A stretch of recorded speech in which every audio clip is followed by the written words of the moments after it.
Welcome back, everyone, to the Biz Beat by SVA, where we focus on what business owners need to know about taxes, regulation, and business strategy. I'm Lee Schwartz, Director of Business Development and Sales here at SVA Certified Public Accountants, and joined again by Eric Trost, our fearless president and also a tax principal here at SVA. Eric, welcome back. Thanks, Lee. Good to be here. Good to see you. Good to see you, too. You know, we had Nikki Grollup, who joined us last week to talk about hospitality.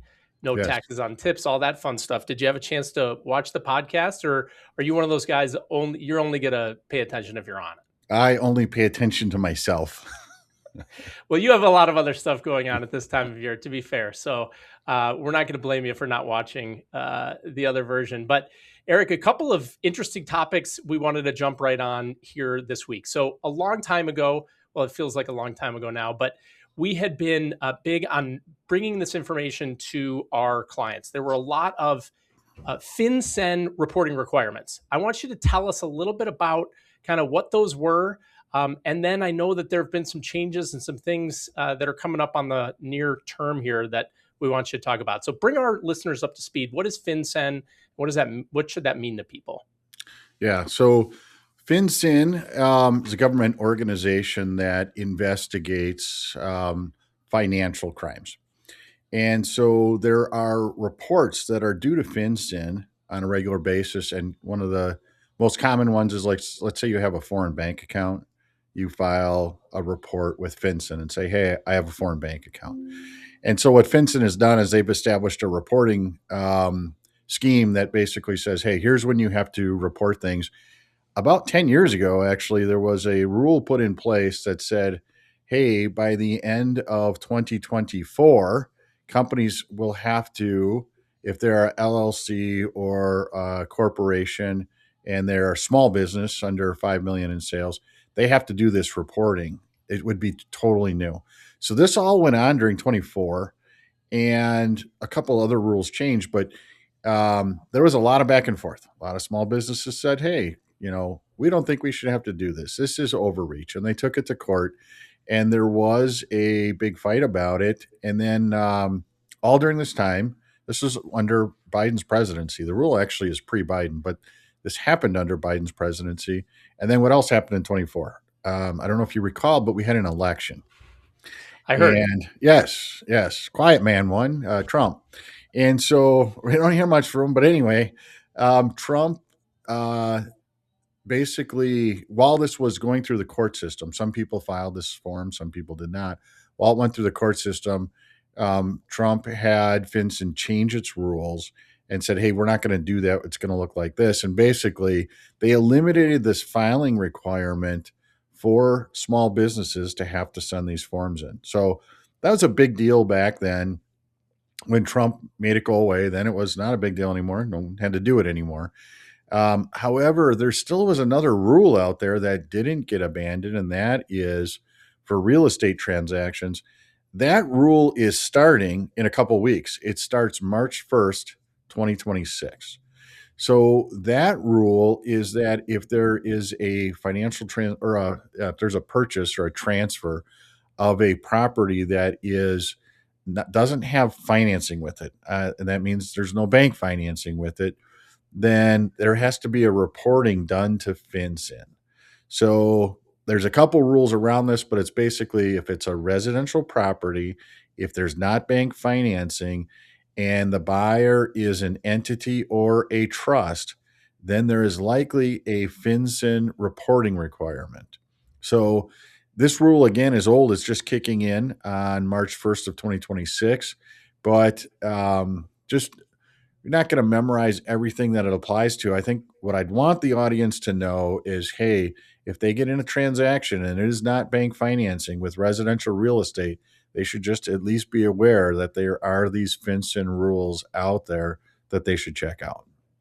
So, Eric, is the idea that, if you are obtaining bank financing, that there's some level of oversight, and in this situation, maybe there isn't. So then you have to provide additional information.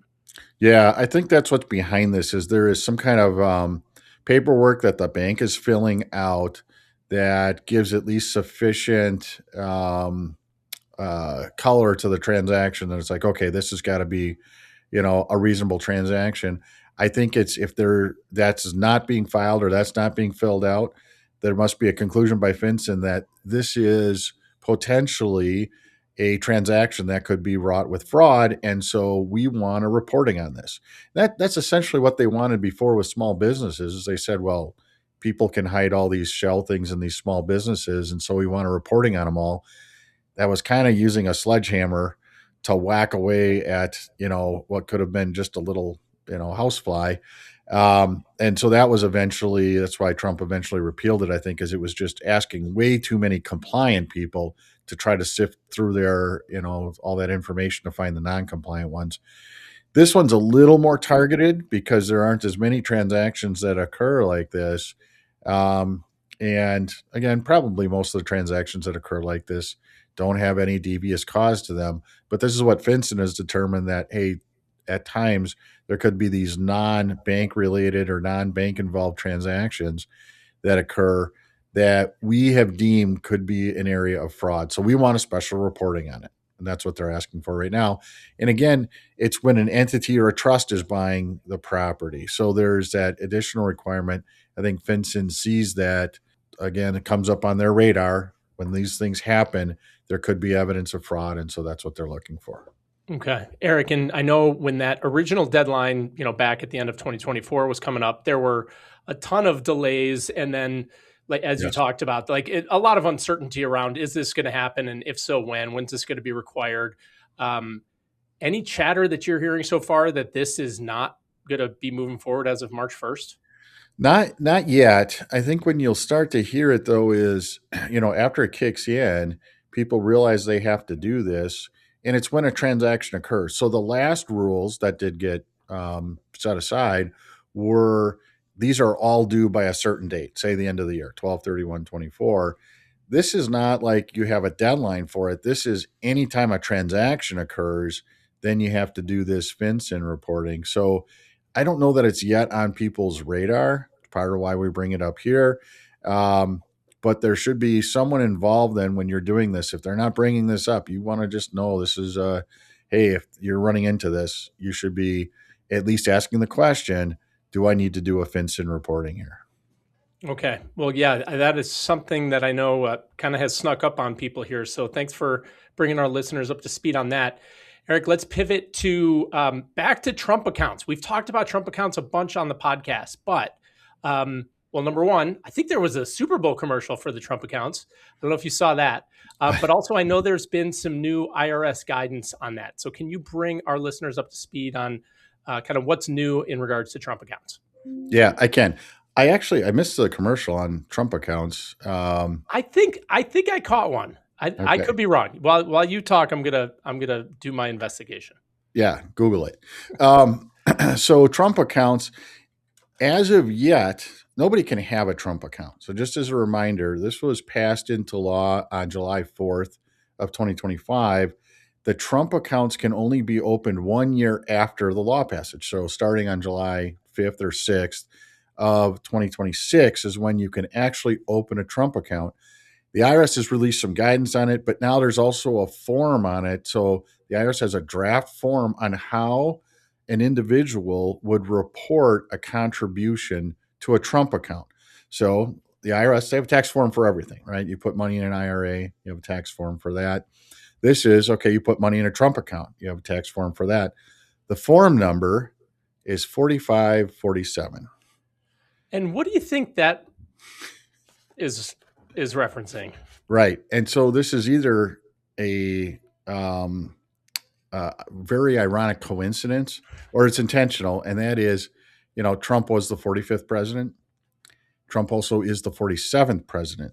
So sandwiched around Joe Biden, you had Trump 45, Biden 46, Trump 47.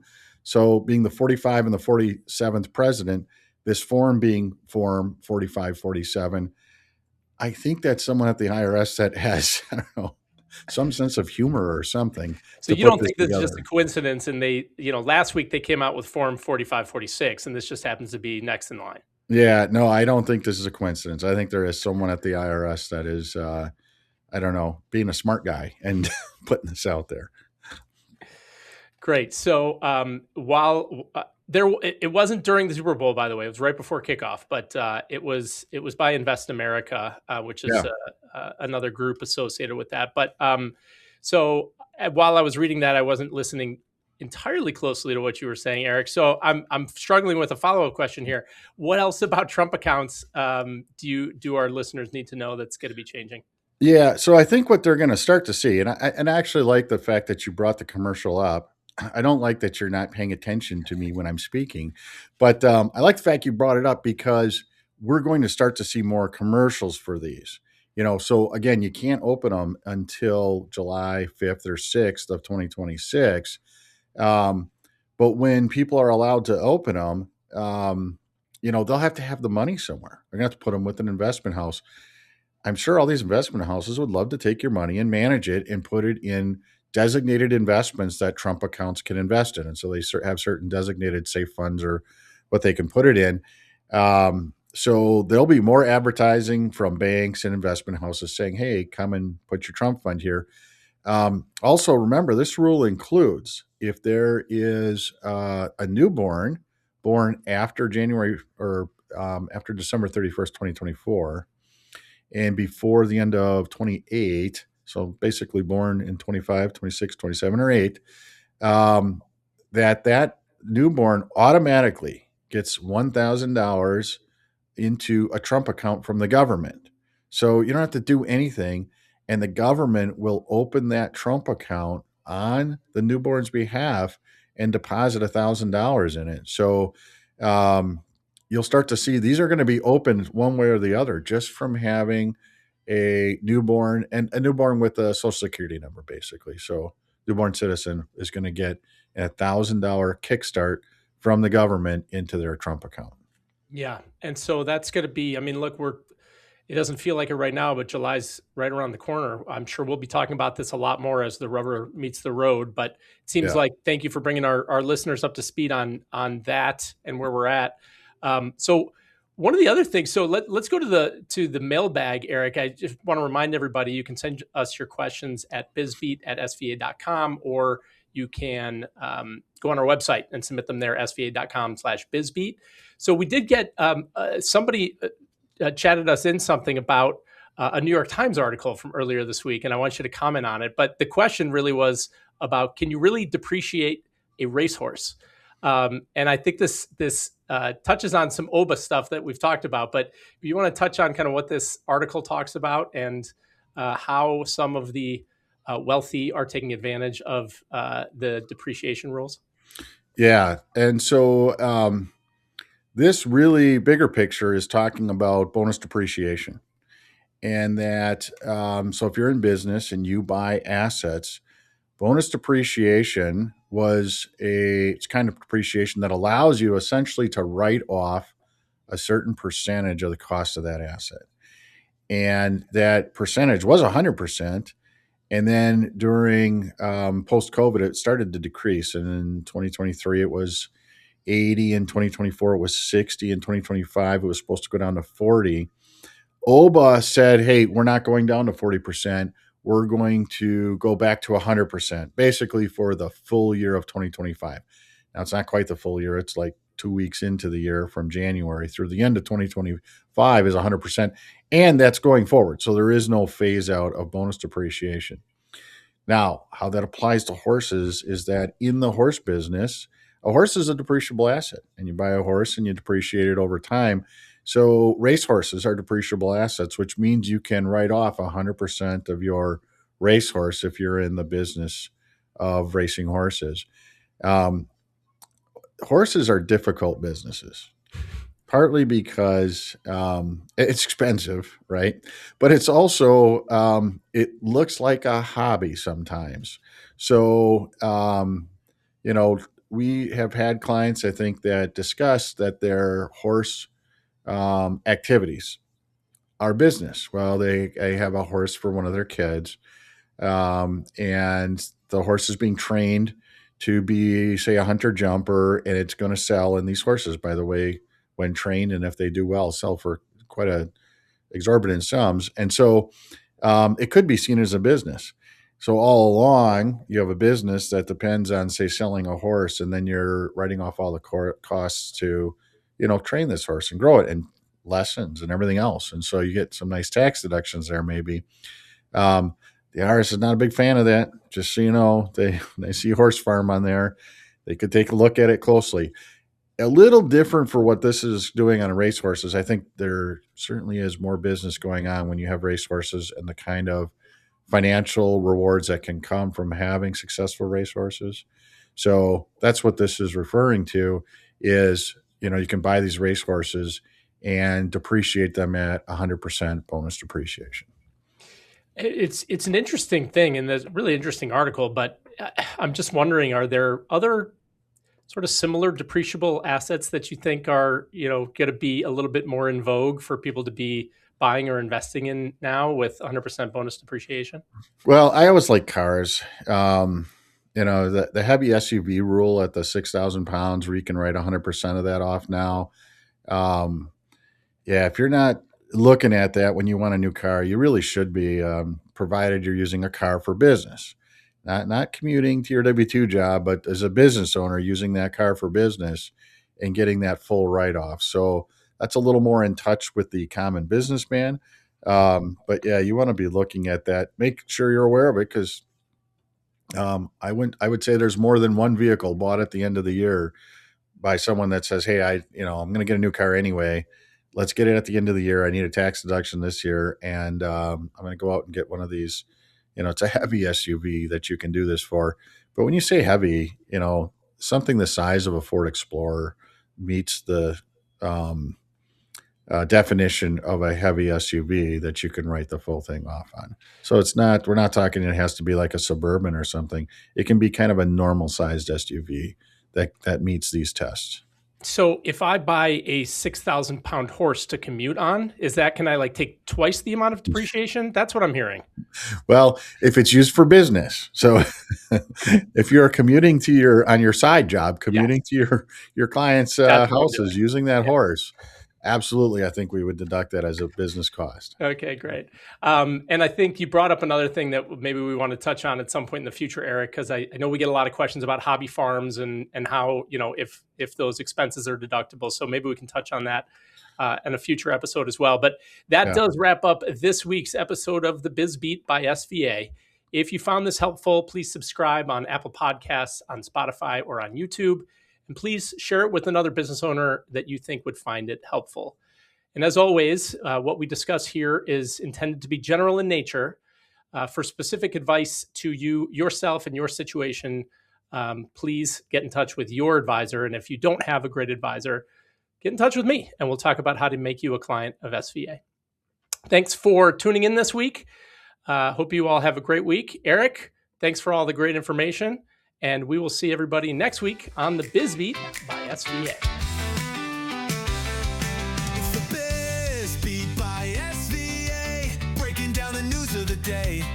From tax tips to business trends, smart insights from trusted